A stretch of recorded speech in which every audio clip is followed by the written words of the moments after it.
नमस्कार मित्रों, जय हिंद, वंदे मातरम। आप सभी का स्वागत है आपके अपने परिवार ब्रह्मोस क्लासेस में। जीके जीएस का आज हमारा 5वां पार्ट है।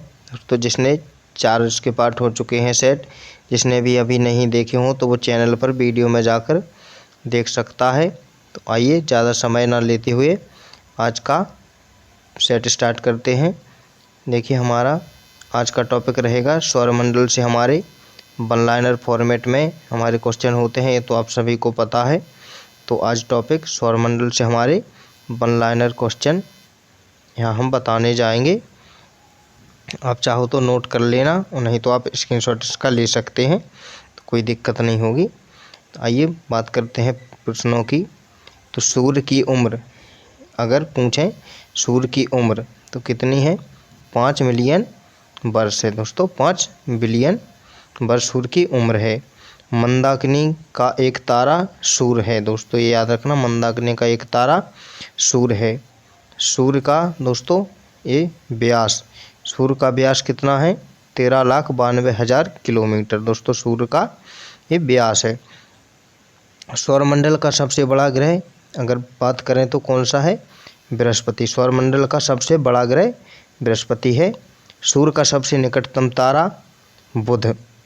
सौरमंडल का सबसे छोटा व सबसे हल्का ग्रह तो ये भी मित्रों हमारा बुध ग्रह हो जाएगा। सांझ का तारा और भोर का तारा किस ग्रह को कहते हैं? तो ये हमारा शुक्र ग्रह हो जाएगा। पृथ्वी की जुड़वा बहन ये भी हमारा शुक्र ग्रह हो जाएगा। पृथ्वी की सूर्य से औसत दूरी, पृथ्वी की सूर्य से अगर दूरी की बात करें तो 15 करोड़ किलोमीटर दोस्तों हो जाएगा। पृथ्वी का एकमात्र उपग्रह चंद्रमा है। कौन सा? चंद्रमा दोस्तों पृथ्वी का एकमात्र उपग्रह हो जाएगा। सौरमंडल का सबसे बड़ा 5वां ग्रह है दोस्तों। अगला प्रश्न है, सौरमंडल का 5वां सबसे बड़ा ग्रह तो चंद्रमा हो जाएगा। पृथ्वी का एकमात्र उपग्रह दोस्तों तो ये भी चंद्रमा हो जाएगा। लाल ग्रह वाला ग्रह तो ये मित्रों मंगल हमारा हो जाएगा। सौरमंडल का दूसरा सबसे छोटा ग्रह तो ये भी हमारा मंगल हो जाएगा। लाल ग्रह और दूसरा सबसे छोटा ग्रह ये मंगल हो जाएगा। और अगर बात करें मित्रों फोबोस और डिमोस, 2 उपग्रह तो किसके हैं ये?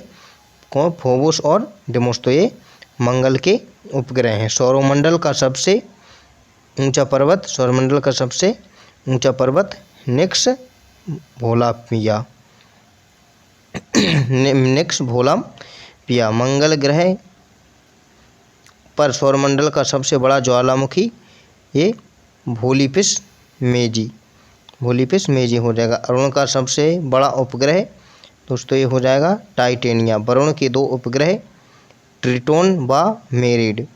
सौरमंडल का सबसे ठंडा ग्रह इसकी बात करें तो ये हमारा वरुण हो जाएगा। अगला प्रश्न देखिए, बात करें सूर्य के सबसे दूर ग्रह की। अगर सूर्य से ऊंचे सबसे दूर ग्रह तो ये भी हमारा वरुण हो जाएगा। वरुण की खोज 1846 में जोहान गाले ने की। ध्यान रखना, वरुण की खोज 1846 में जोहान गाले ने की। और अरुण ग्रह की खोज किसने की? 1781 में विलियम हर्शेल ने। विलियम हर्शेल ने 1781 में मित्रों इसकी खोज की। सर्वाधिक गर्म ग्रह तो शुक्र ग्रह हमारा हो जाएगा। सर्वाधिक घनत्व वाला ग्रह बात करें पृथ्वी हो जाएगा। सर्वाधिक उपग्रहों वाला ग्रह ये भी हमारा शनि हो जाएगा मित्रों। सर्वाधिक तापांतर वाला ग्रह तो ये हमारा बुध हो जाएगा। ठीक है, अगला प्रश्न देखो मित्रों, पृथ्वी जब सूर्य की अधिकतम दूरी पर होती है तो क्या कहते हैं? पृथ्वी, ध्यान रखना, जब सूर्य से अधिकतम दूरी पर होती है तो उसे अपसौर कहते हैं। पृथ्वी और सूर्य के बीच की दूरी 15.21 करोड़ किलोमीटर। ठीक है, वही 15 करोड़ किलोमीटर लगभग। 21 जून को सूर्य कर्क रेखा पर होता है तो लंबवत चमकता है। और 22 दिसंबर को सूर्य मकर रेखा पर तो लंबवत चमकता है। ठीक है दोस्तों, और 21 मार्च की स्थिति को बसंत विषुव और 23 सितंबर की स्थिति को शरद विषुव कहते हैं। जब चंद्रमा सूर्य तथा पृथ्वी के बीच आ जाता है तो सूर्य ग्रहण होता है। जब चंद्रमा पृथ्वी और सूर्य के बीच आ जाता है तो हमारा सूर्य ग्रहण होता है।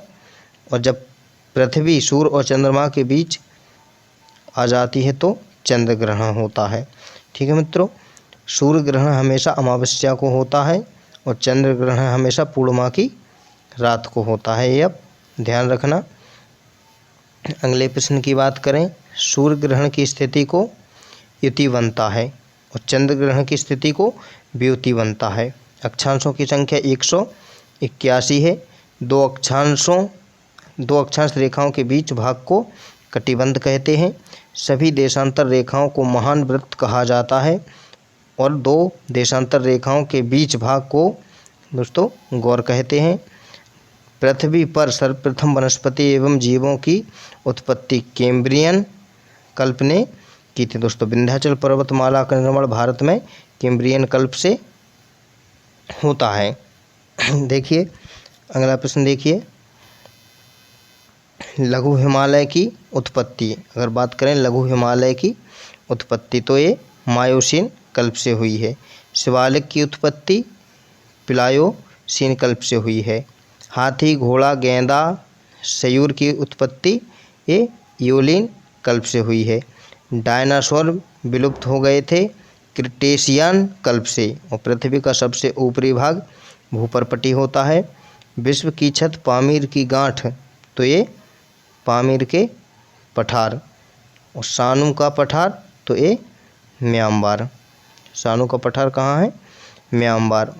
और ये लोएस का पठार है मित्रों हमारा कहाँ हो जाएगा? चीन। तो ये थी हमारी आज की क्लास। दोस्तों क्लास कैसी लगी कमेंट में बताना।